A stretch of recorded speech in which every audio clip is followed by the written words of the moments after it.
Magandang araw, welcome po sa aking channel of 9TV. Meron po ba kayong mga properties na napapabayaan or non-performing assets? Plan nyo ibenta, pero wala kayong oras sa pagbenta nito. Kung ito'y pagkakatiwala nyo po sa amin, tawag lang po kayo sa aking numero. Usap po tayo, gawan ko po ng video for free. Yes, libre po, wala po kayong babayaran. Tutulungan pa namin kayong mabenta inyong property. Kami na po bala sa marketing, sa boosting or paid ads. Even sa tripping, hindi na po kayo mapapagod sa pag-entertain ng mga buyers. Kami na po bala sa lahat. Tawag lang po kayo. Nandito po tayo ngayon sa Muntinlupa City kung saan meron po tayong bagong video presentation, isang brand new residential commercial building. Napaganda po ng lokasyon nitong property, gawa ng napakalapit lang po sa lahat. Kaya ng SM, sa Pepsi Cola, at lahat ng business establishments. Pati po government offices. Mula po dito sa main highway, ang building po ay walking distance lang. Siguro mga 5 meters. So ilang steps lang po. Nandito na po tayo sa property binebenta kung saan ito po'y brand new. May lot area po ito na 239 square meters at may floor area na 500 square meters more or less. 3-story po ito. Ang ground floor ay may commercial space na glass enclosed, then roll up and down. May toilet and bath, kitchen, storage area, laundry area, at may roof deck. Then sa second floor and third floors ay meron pong 12 units na condo type apartment. May built-in cabinet, aircon, shower water heater, may individual laundry area sa roof deck, then may balconies, fully tiled din po ang hallway, at lahat pong units ay meron na pong individual ng electric and water meter. At dito po sa harapan ay meron pong 4-car garage. Check po muna natin itong commercial space dito sa ground floor. So marami pong pwedeng umupa dito. Pwede pong 7-Eleven, Alphamart, Dali. So kung ano man pong mga convenience store. Gawa nang yan po ang nakadisenyo. So every corner meron pong mga outlet. Naka-tile flooring na rin po ito. Then naka-LED lights. At sa dulo naman po, meron pong access wooden door na papunta sa staff room. Malaki naman po ang espasyo nito. Meron pong kitchen countertop, wall-mounted cabinet, then meron din pong storage ng kitchen utensils sa baba nito. May glass block sa dulo, nag-serve as natural sunlight. Naka-tiled flooring, high ceiling. So, pulido po ang pagkagawa, gawa ng ito po'y owner's built. May pagbabago lang sa kanilang mga plano, kaya ibebenta na po ito. Ito po yung shower room na naka-tiled bathroom wall at may overhead shower. Then nakabukod po ang banyo. Labas po tayo para check natin yung kabilang side na kung saan dun po yung toilet. So, dito po yung kabilang side. Ito po yung naka-tile bathroom wall, may bathroom window, then water closet, hand wash basin. So wala po kayong papagawa dito. At yan po yung wooden door. Then labas po tayo. So ganito po kalawak itong commercial space dito sa ground floor. Pag tinaas po yung roll up, glass walls din po yan. Kaya tanaw po sa labas kung ano man ang mga magiging produkto ng uupa dito. Tungkol naman po sa rental, wala pong nabanggit si owner, gawa ng mula pong nung nagawa ito, ay hindi pa napaupahan. As in, brand new po ito. So mga nag-skip po ng video, summarize ko lang po. Ito pong property ay nasa Muntinlupa City. At mula po sa main highway, mga 2 to 300 meters lang po. Walking distance lang from the highway. 3 palapag po ito. Ito pong sa ground floor ay commercial space. Then sa second and third floor ay meron pong 12 units na condo type apartment. Dito po sa harapan ay meron pong 4 na car garage. Then may lot area po ito na 239 square meters. At may floor area na 500 square meters.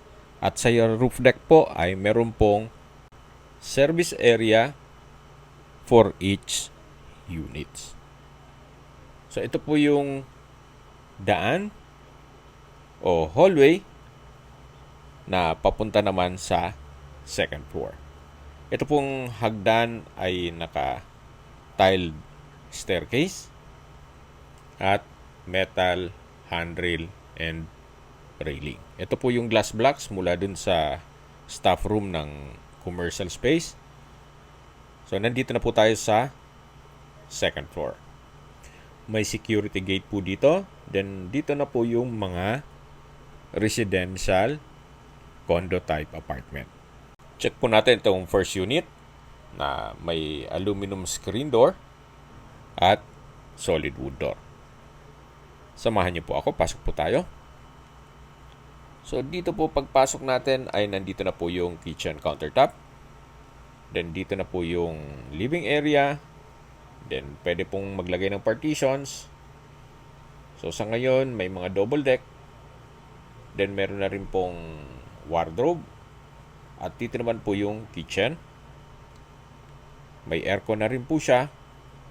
May kitchen window. Stainless sink with faucet.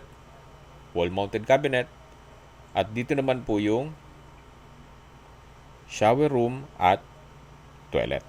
So, ang ganda po dito sa disenyong to, kung sakali man na nagmamadali yung mag-shower, nakabukod po siya.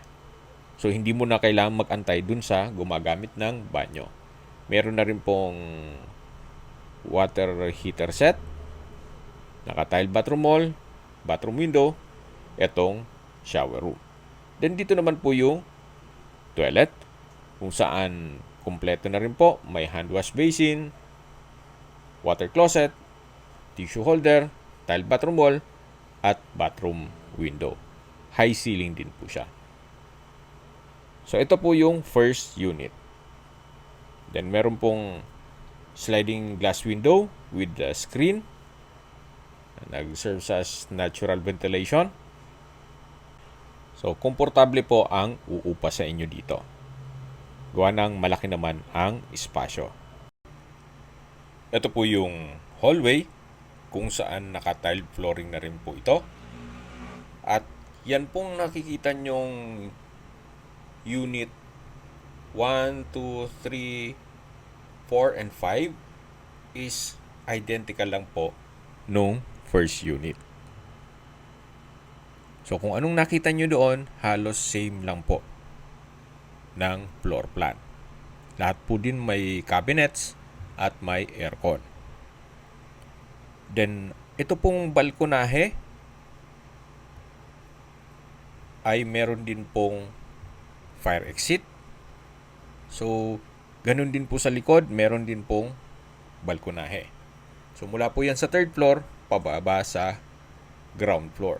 Naka-tile flooring na rin po dito at stainless po itong railing at handrail. So, yan po yung mga condo type apartment unit. Bali po, dito sa second floor ay meron pong 6 na units. Lahat po yan may aircon at may sariling toilet and bath.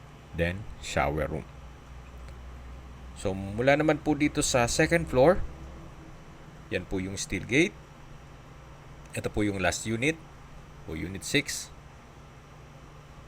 Then, ito po yung hallway. Yan po yung hagdan na papunta naman sa third floor. Naka-tiled staircase na rin po dito. Samahan niyo po ako, akyat po tayo. So, dito po sa third floor ay meron din pong security gate. Then, 6 na units din po meron dito. So, same floor plan pa rin po. Studio type lang siya. Dito po sa harapan o pagpasok nyo pa lang, nandun na yung kitchen countertop. Then, meron din pong shower room. Then, toilet.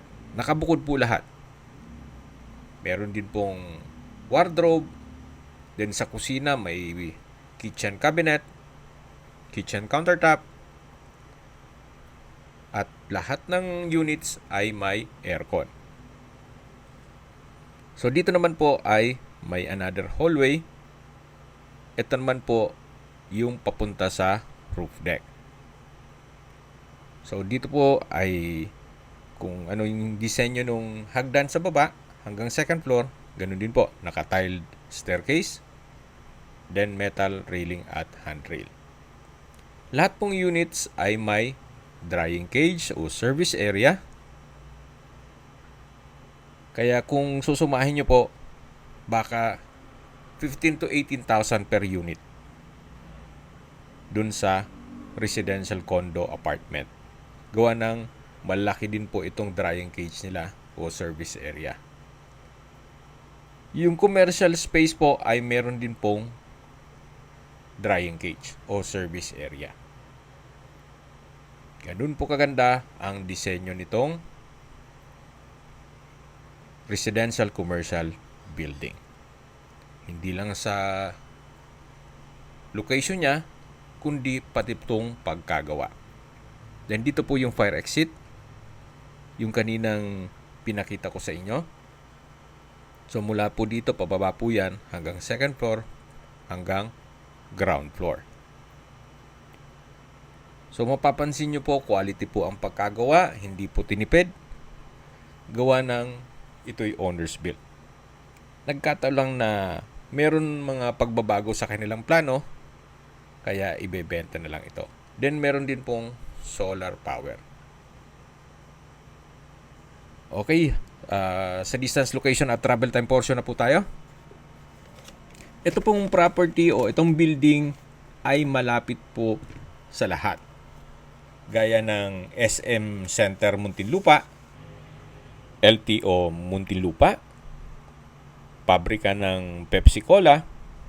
Malapit din po ito sa Mercury Drug, Chowking, Burger King, McDonald's, at iba pang business establishments. Pati po government offices. Ang distance is 700 meters lang po. Then ang travel time is 4 minutes. Then mula naman po sa Muntinlupa Hospital, ang distance is 5 kilometers at ang travel time is 19 minutes. Yan po yung lagi kong binabanggit sa inyo na dapat nyo i-consider sa paghanap ng property, yung meron pong malapit na hospital. Hindi ko naman po sinasabing sakitin kayo. Yan naman po for emergency purpose lang naman. At mula naman po sa Makati at BGC, ang distance is 26.8 kilometers at ang travel time is 42 minutes. Kung manggagaling naman po sa airport, ang distance is 22.8 kilometers at ang travel time is 36 minutes. Okay, sa presyo na po tayo. Binibenta po ito ni owner sa halagang 35 million pesos. Para sa akin po, fair deal na rin gawa ng sa mahal po ng construction cost, gaya ng material and labor. At ganito pa pong hindi tinipid tong building, fair deal na rin po. At syempre, yung presyo pa po nitong lupa. Para po sa isang income generating property, hindi na rin po masama yung ganitong presyo. At least, ready for operation na po. Kumbaga, i-manage nyo na lang. So, depende pa rin yan sa inyong assessment dito sa property. Yan naman po'y opinion ko lang naman. Kung may mga katanungan po kayo, tawag lang po kayo sa aking numero. At sa mga kababayan naman natin na sa ibang bansa, meron po akong Telegram. Sa mga iPhone user naman, may iMessage. Meron din pong Imo, Skype, Viber at WhatsApp. Same number lang po, 0917-316-3399. Sa mga nagtatanong naman po ng aming Facebook, meron po kaming Facebook page na Nov9TV at Facebook Real Video. Meron din pong TikTok at Instagram. May ibang YouTube channel po kami na The Nov9TV Channel, Nov9TV Listings, Nov9TV On The Spot, at Nov9TV Updates. Sana po naibigyan nyo ang video presentation. Paki-like and subscribe na lang po sa aking channel para ma-update din po kayo sa aking future listings. Kung sakali po hanap nyo yung mas malaking sukat ng lupa, meron din po kami ibang listings na pwede nyong pagpilian. Huwag po kayong mag-atubiling tumawag sa amin, then let us know your budget para malaman namin kung anong property pwede naming alok sa inyo. Sa lahat pong viewers, subscriber at nagtiwala po sa amin, salamat po sa suporta. Ingat po kayo lagi at yung pamilya. Maraming salamat po.